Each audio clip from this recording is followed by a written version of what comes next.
Well, mass shootings, a deadly pandemic, racial injustice, and war, that's only a sliver of what we've been facing for more than 2 years now. It's no wonder that 1 in 4 people are experiencing mental health issues. Yeah, therapy, it can be intimidating, right? But it is a necessary step, and it's not the only thing that you can do. The book, Running Through Darkness, Memoir of a Spiritual Warrior, is part autobiography, part clinical study, and part workbook, which allows readers to dig into their healing journey with a step-by-step guide.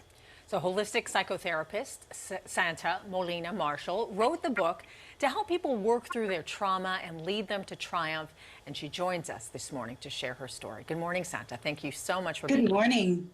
So before we begin, can you actually explain what holistic psychotherapy is and how different is it from regular therapy? Absolutely. Holistic psychotherapy is the traditional therapy, whatever that is, because there's so many different models and ways to do healing work. But holistic adds the humanity, the fact that we don't just heal by talking about what happened or what we're experiencing. We heal from body and spirit as well. So it allows for people to really tap into what is their form of healing. Is it music? Is it prayer? Is it movement? Is it body work? Is it going into the woods and just being quiet by a stream? What is healing for you? And coming from so many different traditions, talk therapy is not always helpful. Some people feel like, they just talk and talk and talk. Yeah. So holistic psychotherapy gives them tools for dealing with all of this. You mentioned the mass shootings.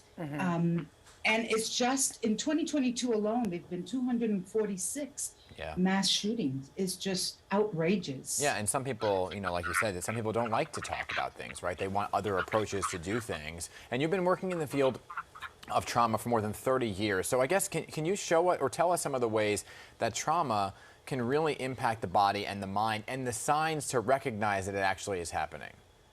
Absolutely. I went off on telling you what holistic psychotherapy is, but what I include in that, because different people do different things, right? Different therapists, is really following what's happening to the body and the nervous system. What we're finding out is that stories reside in our minds, right?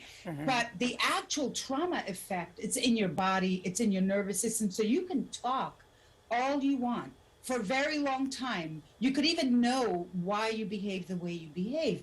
But until we give time to the body to heal, our body stores our memories. We move on, but our body continues to store the unresolved trauma, the unresolved experience. If we don't resolve the trauma, can we then pass it down through the generations? Absolutely, absolutely.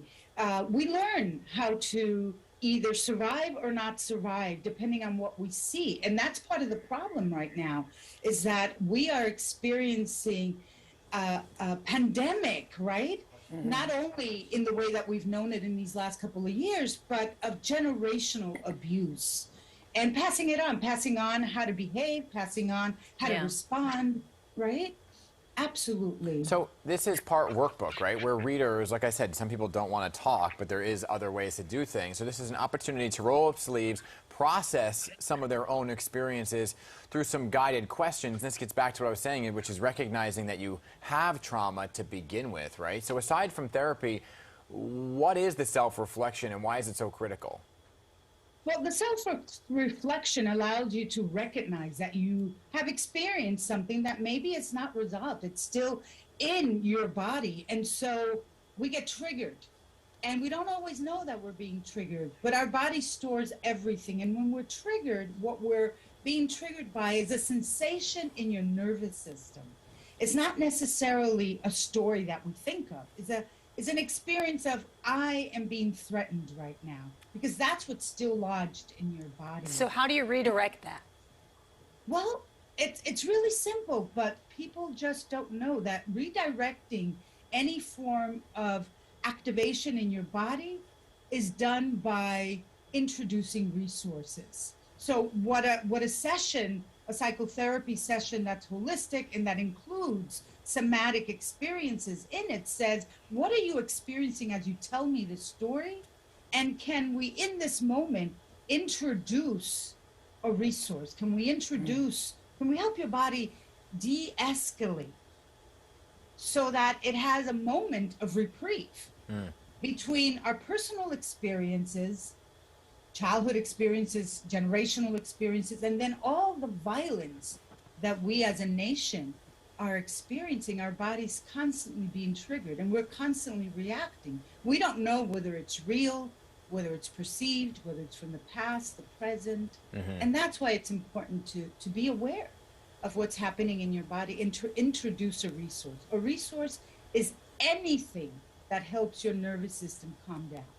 It can be a walk, it can be breathing, it can Yoga. be yoga, it can be a smell, it could be, again, being out in the woods, it could be meditating, it could be prayer, it could be just laying on the ground. Yeah. What brings you a sense of comfort? Got it. And All right. that's what's necessary.